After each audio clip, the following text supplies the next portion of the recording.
157 with pain, and probably the same amount had anxiety as well. The average treatment was 19 and a half months, or 19.3 months. The parameters were these: pain, stress, sleep, quality of life, energy, focus, opioid reduction, and opioid cessation. The pain reduction report was 87.9% of the patients reported reduction of pain. Only 2.5% said it was worse in this 19.3 months. Stress was improved in 71.5% with only 1.9% worse. A lot of the people said they just didn't have a lot of stress going in all this. Sleep, 81.6% improvement with only one patient slept worse. Quality of life, 74.5% improvement. Energy, this really shocked me. I thought energy and focus were going to be negatives. That's why I put them in there. And it turned out they were improved 50.3% and 44.7%, with worse only 6.8 and 8.1. This is the big thing: opioid reduction. Of the 128 patients I had on opioids, 72.6% during the time of the study reduced their opioids, and 13.3% came off. I've been a pain practitioner for 30-something years. I've never seen anything like this, ever. And I invented whole new non-medication treatments. I didn't see anything like this happen. I've used plenty of other people's ideas and treatments. I've never seen anything like this. This is remarkable.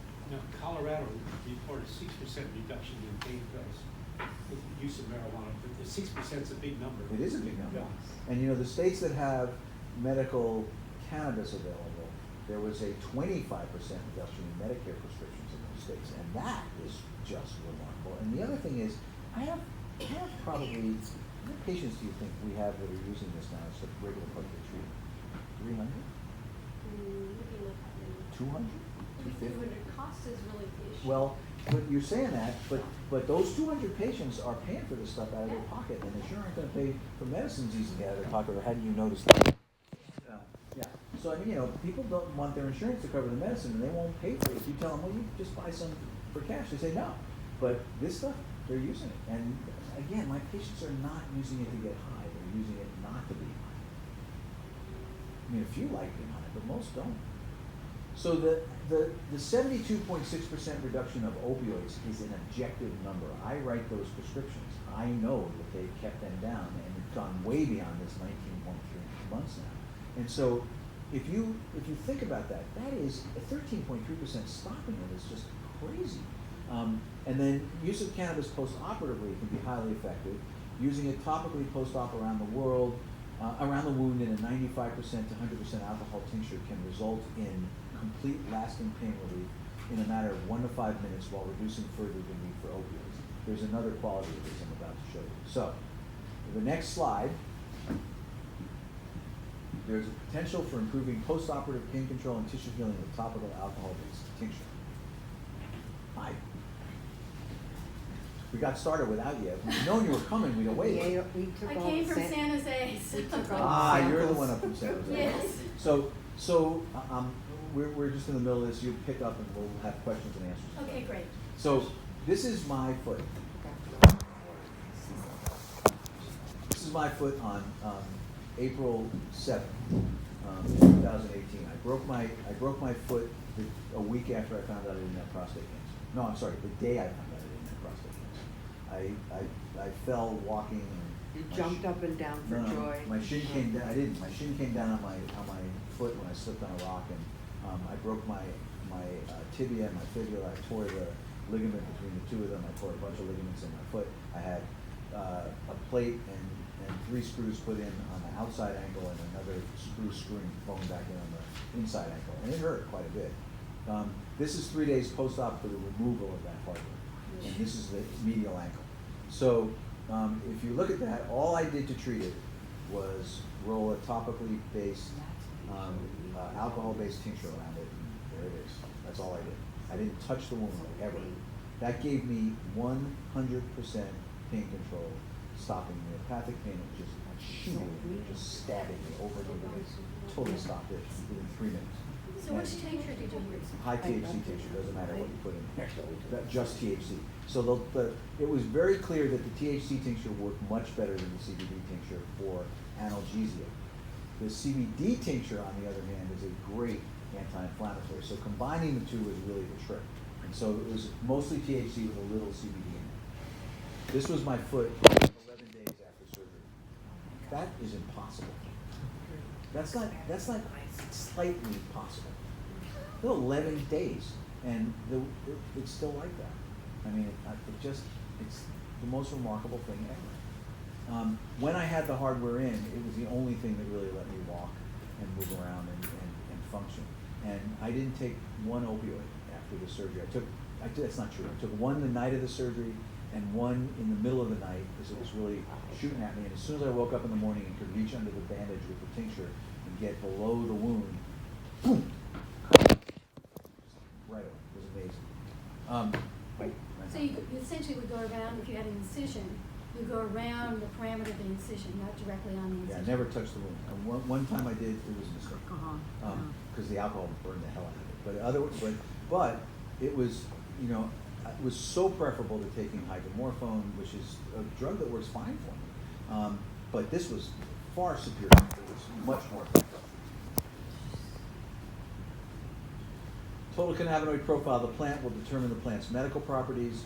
And so it's all of these cannabinoids together, the 9 we know about, are going to have a lot more effect on the plant than any 1 or 2 of them. And so if you can really spread out, at least the theory is, if you can spread out the total cannabinoid profile, you can get the best kind of treatment with it. And beyond that, we can look at terpenes, phenols, and flavonoid content to see if that alters the experience. And while this is about the quality of the high for people that are using this recreationally, it is about a lot more medically. The interplay of these different components uses varied synergies between plant cannabinoids and other elements to enhance medicinal value. So, total cannabinoid profile. Am I running out too late, or am I jabbering on, or you're okay with this still? Absolutely. Okay. Huh? No? It's great. Oh, okay. So this is another member of our consortium's farm. He has a hemp farm. And it is a research hemp farm registered by the state of California, and he is the only one in the state of California. He's also the grower of Black Beauty. And Black Beauty is that plant with THC in it, and the flowers on that plant are black. I'm going to show you that at the end of all this. No one plant has a complete and balanced total cannabinoid profile. Using different strains to consume medical cannabis can better balance the total cannabinoid profile, and specific clinical correlation is currently speculative. So when people say this strain's good for headaches and this strain's good for backaches, it's baloney. No matter what they're saying, no matter who says yes, it helped their backache, none of this stuff has been studied. We don't know. Each level of purification alters the botanical benefits of the whole plant. So when you start to purify the plant and you make it into oil, or you make it into tincture, you start then making it into concentrates and isolates, you're taking away botanical advantages of the plant as a whole plant. And so whole plant cannabis is really considered the best you can do. But for convenience and for different routes of administration and different kinds of pharmacodynamics and pharmacokinetics, you want to vary the embodiments and the routes of administration. So CBD isolate successfully treats pain and inflammation in a very narrow bell curve. It looks like this. So before that, you don't get much of an effect. After, you don't get much of an effect, but there's this beautiful sweet spot, and it gives you quite an effect in it. But you have to find the sweet spot, and it's different on everybody. So it's not like our medicines where we can say, 50 milligrams of Zoloft is likely to reduce your depression. We don't know. 50 milligrams for you might be great, and for you it might be terrible. And so you have to work this with each patient individually, which is some of the challenge of all this, but it's a delight to do. If you use it in a botanical extract, you can get a much more linear curve with CBD. Now, having said that, if you take an isolate and give it to someone who's already got a biological mix going on inside their body, it works fast and it works great. It's just like boosting the hell out of the CBD with it, and it's very cool. I'll show you that too. So we can dial in a broad cannabinoid profile depending on the amount and ratios of different strains, and I've developed a spreadsheet tool to let patients blend in different ratios of 2 cannabinoids, or even more if they want to come up with customized total cannabinoid profile. Most accurate blending will be with concentrates and tinctures, but it can be done with plant matter as well. And labeling should extend to all the known medically active cannabinoids. So one of the problems we have now is labelings, they have to test for all of them, but they only have to label for CBD and THC, and they need to do better. So, this is that spreadsheet tool. So this is two concentrates, Black Beauty and Cherry Wine. And you can see the THC, CBD, and THCV numbers in that. And they change when this is blended 1-to-1, 3-to-1, or 1-to-3. And what you end up getting with that is CBD, THCV levels on the 1-to-1 that are 4 to 3-to-1. I mean CBD, THC, THCV on the